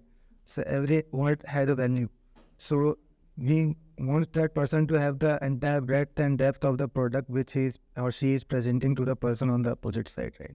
So that comes only when the person has worked on that product day in, day out, every day, knowing the every stitch detail, every external thing which you have added to enhance the beauty of the product. So each and every knowledge, everything about the product, even the glue which we are applying on the bag, that person should know the chemical composition of that thing, right? So only after getting that much of knowledge, you feel yourself comfortable speaking to a person like Michael Kors, right? If you want to speak to him, you can't, because she will just see and just throw away your bag. And then coming back to your question, even with the brand, those 2-3 months would not have given you that. Because a brand would not be able to invest the kind of time, resources. I mean, you will not be able to learn in 2-3 months. It will require you. I mean, we are still learning every day because the world is changing every day. So for you to also get any sort of understanding in 2-3 months would not be possible. Just to add a very big experience, and I thought to share it. So 10 years ago, my first internship that I did at an agency, one of the first tasks in the month one was to find a 6 feet tall cactus for a fashion show that is happening. That's absolutely irrelevant to what I do today. But of course, they won't give you solve hunger problems you won't buy. Like, who can imagine finding a 6 feet cactus? But it always starts from somewhere and it builds up. Yes, I did. I was quite shocked at the task at that time, but it's a good story to remember. Like, it was not in judgment. It was an advice that I was given. That's why I want to give this. Yeah, of course. Or you should give it a chance, but whenever you go into it, give it a foot-long period. Guys. Good afternoon, panelists. So again, it's Lily. Thanks, well. Hi, so I'm Anshika Jenny. I'm a second-year fashion business management student. And my question is for Abhimanyu, sir. So what are the future innovations that we can expect from Lamborghini?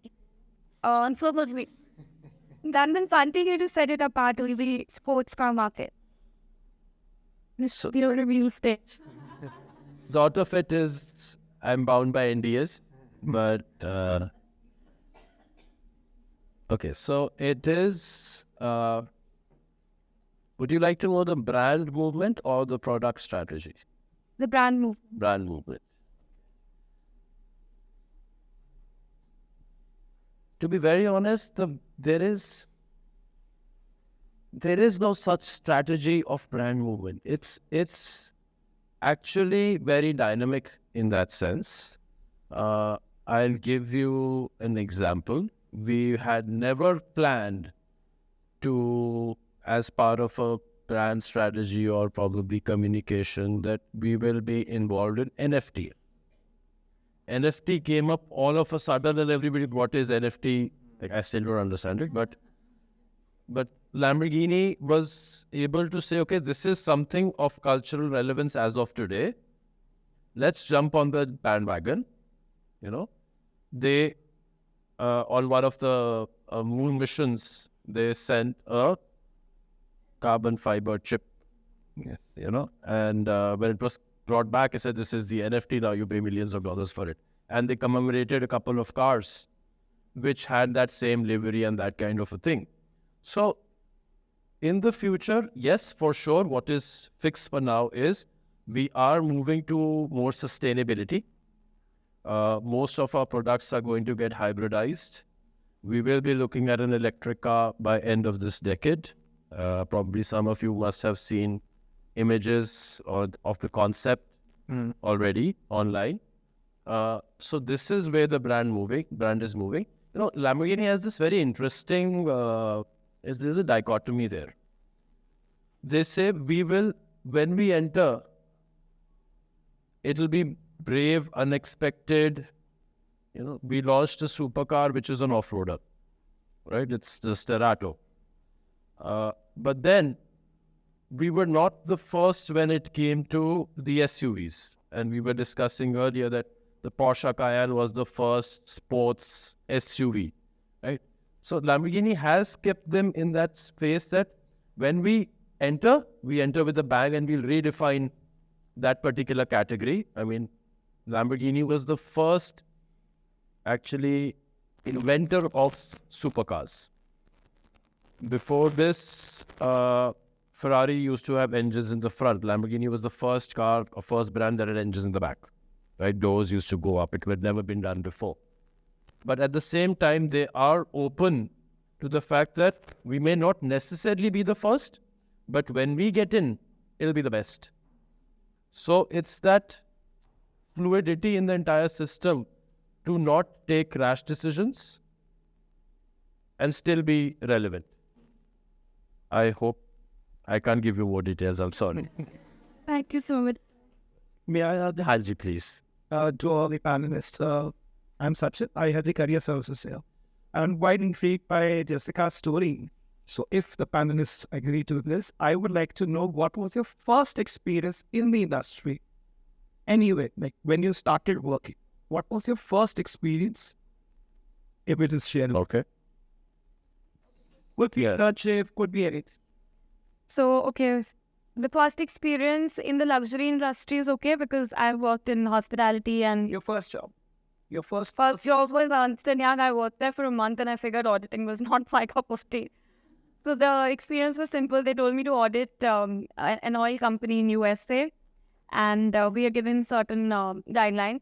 And I'll be honest, of course, I worked there for about a year and I understood that maybe I wanted to be on the marketing side. But the discipline and the capacity to work for 14 to 15 hours that I have today is from EY. So they gave me a sheet of checks that I had to do about this oil company who was delivering oil from Dallas to somewhere in Texas.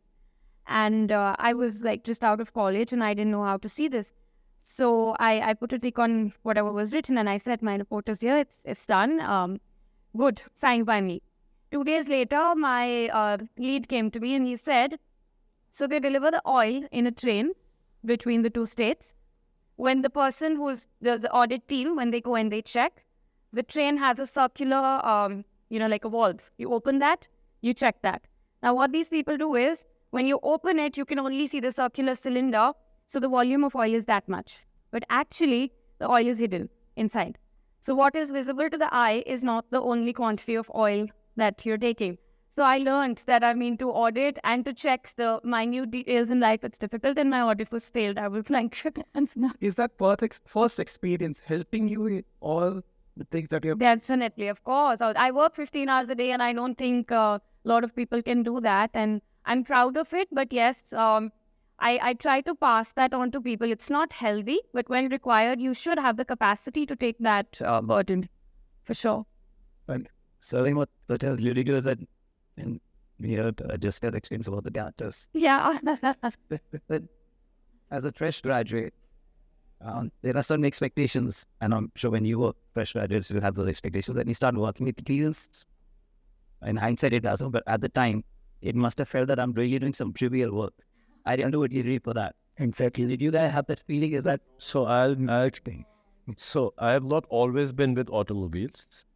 Out of school, I was in the merchant navy, on the navigation deck side. So, if you follow it, you become a captain of those oil tankers and container vessels. So the image in my dad was in the navy. So, I had this vivid image of, being, man dressed in all white, the naval uniform with the aviators and the cap. And, we've all seen Top Gun and all of that, right? So I was like, yehi karna hai. I want to look cool. Okay? At 16, 17 years of age, I was like, I want to do this. So this is the image with which I get into it. And of course, I studied for it and all of that, a couple of years of courses. And my first assignment is based out of Singapore. And it's a container vessel. And I reach there and my chief officer says, okay, so you join as a cadet. So the cadet, come to the bridge. Bridge is where you run the whole ship out of, right? So I go in with my uniform. I was like, why are you in a uniform? You have to be in a uniform. No, wear your overalls. So I go down. I wear my overalls. It's like, okay, you see the deck? It's all rusted. Take that hammer, and it's 9 o'clock in the morning. Till 5 o'clock, keep hammering. And this happened for about a couple of months. Coming back to, okay, when do I get to wear the uniform? Okay. And because my expectation was I will be on the bridge holding binoculars, wearing my aviators, looking at the sea, right? And so I come back. So 2-3 months later, that's done. So he says, okay, now cadet, clean all the washrooms. And in my life, I have never forget anybody else's. I have not cleaned my own washroom. There was a certain entitlement that fortunately or unfortunately, I was born with. I'm like, ye to nahi ho sakta. Right? I am not cleaning washrooms. Okay. Push comes to shove, you have to do what you have to do. And while you're doing all of this entire day, in the night you're having to study. So for almost a year, I would have probably survived on 3 hours of sleep every day. And I was sailing for almost a year at a stretch. I come back, I tell Dad, the hell? Why did you not tell me this side of the entire thing? He's like, why do you think they're making you do this? So I said, because he has a vengeance against me and he hates me and all of that crap. He doesn't like me, I'm taller than him or whatever. And he says, no, because tomorrow, when you're going to be commanding people, if you go tell somebody, clean the deck or hammer the rest out, if he tells you it will take me 6 months, you say, no, I've done it in 3 months. Or when he says, you know what, I'm not going to clean the washrooms, you say, well, I have done it. So that's something which has probably unknowingly carried forward with me to now going, number one, don't go by just the glamour. There's a lot of literal shit that's being cleaned at the back end, which you're not aware of. And number two is, sorry, that was a pun. Yeah, but you will have to do the not so great stuff that you probably did not learn, train for, or expect to do. But in the end, if you've seen probably Steve Jobs' Harvard commencement speech, he said you are only able to connect the dots backwards. You cannot connect the dots going forward. So somewhere or the other, it will always help you in some way or the other. But you will not, at this point of time, you will think it's the worst thing happening to you. So have faith in that process. The 𝗟𝘂𝗃𝗍𝗄 my toilet cleaning story. Yeah, No, actually, my first ever job was with a fashion stylist, and that done, but still qualification. Okay, also if you all come from this thing. No, of course. So I did my graduation from Singapore, and then I went to do my master's in London at Sun School of Fashion, in fashion marketing and management, and hence so this was before I did my master's. I was very excited. Fashion stylist seemed very cool because you could go shopping. That was the basic idea. It was just for 3 months, but it was just an exploratory phase for me. It wasn't as, intense as the story shared, but, it seemed so exciting at that point of time to create these nooks and go shopping. So I still remember I had this picture that I took of all the shopping bags because they're not yours, but so you're sourcing for it. But move forward from that, entering the PR industry was actually fate for me because I don't know if a lot of you know, 𝗟𝘂𝗃𝗀𝗵𝗃 used to be this Facebook page at the time when I was about 20, 21, and I landed up at this internship at an agency where I worked for 1.5 years, where I learned everything, and I was asked to find a 6-week practice, etc. And, I think that was a point where I learned everything and, not literally cleaning toilets and handling the tech, but the most basic level of PR to, writing, to calling journalists, to really stalking them and doing everything that this industry entails to be able to teach people within my organization now and to be able to know how it works. So absolutely right, that everything that you do at the absolute ground level is what you can teach further, and then it gives you experience to know what's right and wrong. For me, I was an accidental software engineer 12 years back, and the skill I worked the most for 3 years was my table tennis skills. So I was playing table tennis for 3 years, and after that I figured out that I'm not made for this job. Then I did my MBA from IIM, and then 5 years since I'm doing what I'm doing currently. It was a skill on that. I have done BCom Honours from 𝗟𝘂𝗃𝗍𝗄𝗃 College and my Master's in Marketing and Communication from 𝗟𝘂𝗺𝗃. I was interning with Leela and the Leela Hotels and Zomato, and that's where I picked up on marketing. Here's here. Well, thank you so much. In fact, very easy for me. Yeah, Thanks. Picture is going to be the last. Yeah, my father's noise. You are last my. There's the eight right out there. Yeah. yeah, okay. Hi everyone, Hi everyone, my name is 𝗟𝘂𝗃𝗍𝗄𝗃 and I'm the last year fashion business student. I'll be graduating in the next 15-20 days, hopefully. So, I'm a very big luxury aspirator and I'm very fond of luxury brands. Yeah. But I'm also a very big follower of Nikhil Kamath, a very renowned author. So one day I was going through this podcast. So there was a statement that he made. I would like to read it out. In the last 3-4 years, I have completely stopped buying from ultra luxury brands like LV, Gucci, Dior, etc. because I feel that these brands play. Then he meant that their entire marketing strategy is, it seems that it offends us as general consumers, and it's a bit aggressive or arrogant towards us that pushes us to buy the products. And it's not like 𝗟𝘂𝗃𝗍𝗄𝗃 can't manufacture more bags or Lamborghini can't produce more cars. But it's like they want us, like the luxury brand, want us to build a relationship with you. So as to, it is our credibility that we are valuable for your products. And in the end, it said that it's not that these products, for example, I remember last year when I was sitting with Sir at his showroom, I remember I talked about the car's availability. So he said Urus is sold out for the next 3 years. But if like I have the money to buy it and I want to buy it tomorrow, why can't I?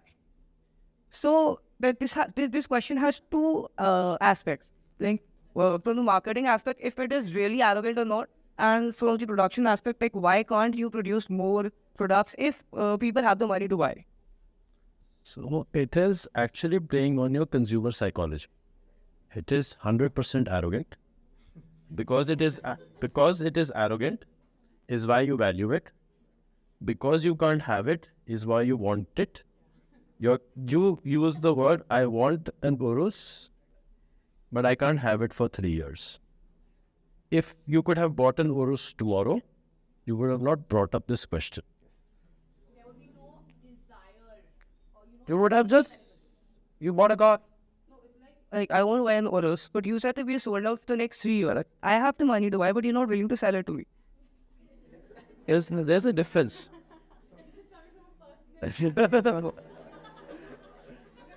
No, we were sitting, we had like a 1 hour discussion on this, but we couldn't something. No, there is. I even experienced that with me. There is a bigger second-hand market for these products than a primary market. The value of the second-hand market is bigger than the Rolex and these Birkins from Hermes. They are sold for much 10 times the price of what they are sold initially. Right? Yeah. I started using Birkins as an investment. Yeah. Okay, so see, where you're looking at it from is justified. You're looking at one part of the entire equation. If this equation did not exist, this would not have been a luxury or an aspirational product or a brand for you. It would not give you that dopamine hit or satisfaction the day you would receive it, right? Because you are valuing it is why I'm able to charge you that much for it. Is why I'm able... Now, we're not saying that that is what you're paying for. You are paying for an entire experience that comes along with it.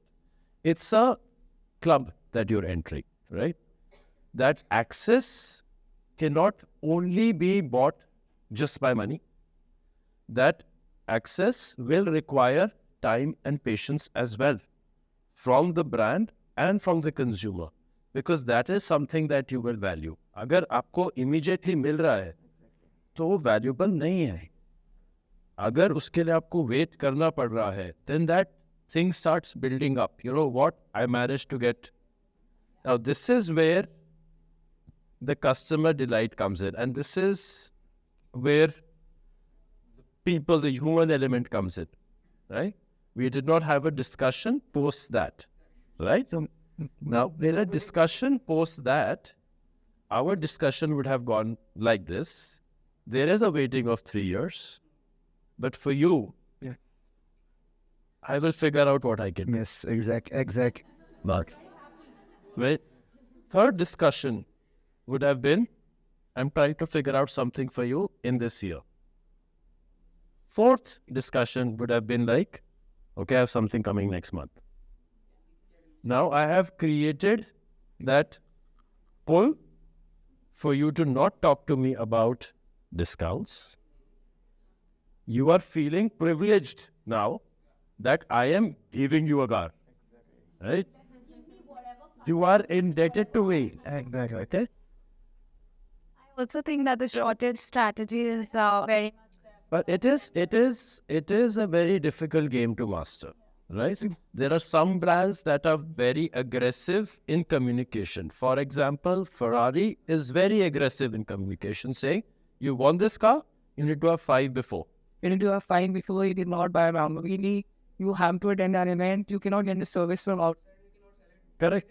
So, Yeah, the Hermes are so different here. No, LP and these, and I'm not have that. And even without it, it's festival. Yeah, you have the money, you go to the store to buy it. Of course, you have the money to buy a Louis Vuitton, you go to the store, no one will say no to you. This is actually one they will value. Person in Hermes versus a no Rolex, right? the exclusivity, the want, the desire is recreated. You know how that working, right? You have, even if you spend 50 lakh rupees on their other goods, still they will tell you if you can, I can give it to you. There is not. You got a wait list. Yeah, you got a wait list, and that's what the is guaranteed. So people, just to get that dopamine hit to this want becomes so base. You're constantly purchasing to want that, right? It's a human nature and human psychology game. We want it, the brands are feeding it us and they're gaining from it. But the thing is, the want is coming from us as well. You want that always. So it's a market. Like I get my last in Tangerine product. So like I had learned the Luxury brand based on Cactus leather. So that I mean, You know where your 6 feet cactus are. and I was like, if India is an aspirational market. Globally, it's an aspirational market. seeing that globally. It's an article I recently read that their customer like him and they're soon will be That's right. And first study, you see what Birkin did? What Hermes did? On their website, for the first time ever, you could buy a Birkin online. It was a marketing gimmick. You actually couldn't buy it, but the price was visible. So, see, we're doing IIAD. I don't think so, but that's what when it's sold Birkin that me is that I'm going to the showroom and they can buy all the products and then they're only setting you the bag, which I know is available. These luxury brands are now defining that money is not for video. These brands have figured out that He's being a pioneer options. Yeah, it's you're getting exclusive into something. You're not just acquiring a product, but you're part of a status symbol. Practically so when they brand get free PR because that only so much free PR. Right? It was that everybody looking at this brand somebody sold them because they can't buy professionally. Well, It's a brand ambassador for. It makes it, and of course, right in the moment we come to on it, somebody's status, but basically, and you read. The car enthusiast. and I was just saying that these brands have figured out that scarcity could also be a business model for them to run, right? They're running in the business of scarcity. They're creating the need and not producing that much so that the demand keeps on going on and then they can command any much amount of premium they want to over those brands, right? See, it's the same logic where you take in Birkin. If you look at cost of goods or bill of materials, if you say, tell me why this bag is worth 50 lakhs, 60 lakhs, how much will that leather be for? How much will be a zipper for? How much will... You cannot justify the pricing, right? That it's an intangible... So coming on the production level, Outside, I'll tell you how much a bag or Sorry, the question? So question? no, but we can't. But What is the question for production? What was the question for production? Why can't we make more? We don't want to make more. Because I make more the desire, the want, the exclusivity, we go, so why do we? See, for a luxury brand, And you stand with entry lives. Why is that first you want to be high? As well as you stand with entry lives. If everyone gets the access into two car, example, then why would you want to go? Next time, what do you go and say? Everyone's allowed. Yeah, I don't like the crowd anymore. Will you not say that? ऊपर से Stag entry में जाएगा तो सिंह में नया product what's from the sleep starting? It's a thing, son. There's such a US not pay anyone to that same club. They've let everyone in. There's no filtration. The ground is so bad. so how they're managing it is that depending on the brand, they will have a ratio of saying for every car that we would manufacture, we want at least, let's say, 10 people wanting it. So at this point of time, if we're making 10,000 cars, we should have 100,000 genuine demand orders to be able to maintain those products, to maintain that hype and that appeal of that brand. It's important. I do. Thank you. I thought, thank you, and that's it. So, okay. What an enlightening event. Truly insight in this story. It was so insightful, and we could relate on a Paul possibly level. Be the stories of audit and the beating the deck, Toilet cleaning. the trust and playing table tennis. Thank you so much for your insights. It was truly very refreshing. Now, may I please request Mishka Malhotra, second year student of Fashion Business Management, to deliver the thank you note.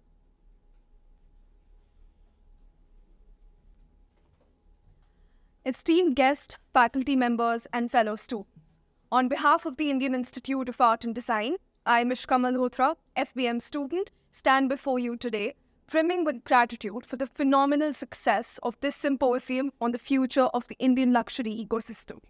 We are incredibly honored to have hosted such distinguished leaders in the luxury industry. Your esteemed presence, insightful discussions, and willingness to share your knowledge have been truly enriching. These thought-provoking discussions have undoubtedly broadened our perspectives and ignited a passion within us, the future generation of luxury enthusiasts. A special thanks to the leadership of the Indian Institute of Art and Design. We are incredibly grateful to Dr. Jitin Chadha, CEO and founder of IIAD, for his unwavering support and vision. We also extend our deepest appreciation to Professor Usha Nehru Patel, Director of Academics, and Ms. Simrit Joshi, CEO at IIAD, for their constant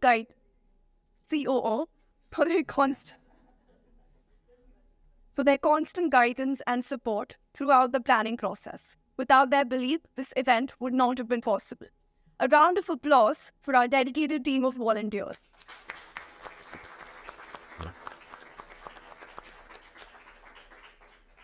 Your constant support made this event a huge success. We couldn't have done it without your tireless efforts. The biggest thank you goes to Mr. 𝗵𝗽𝗁𝗵𝗺, Dr. Sunita,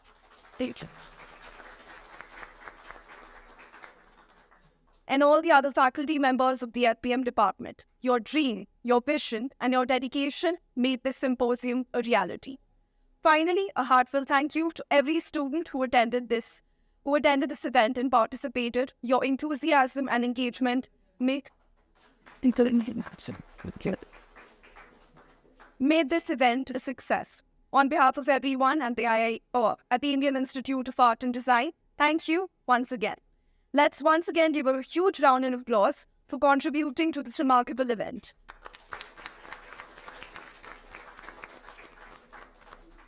I request Dr. Usha Patel to give away the token of gratitude.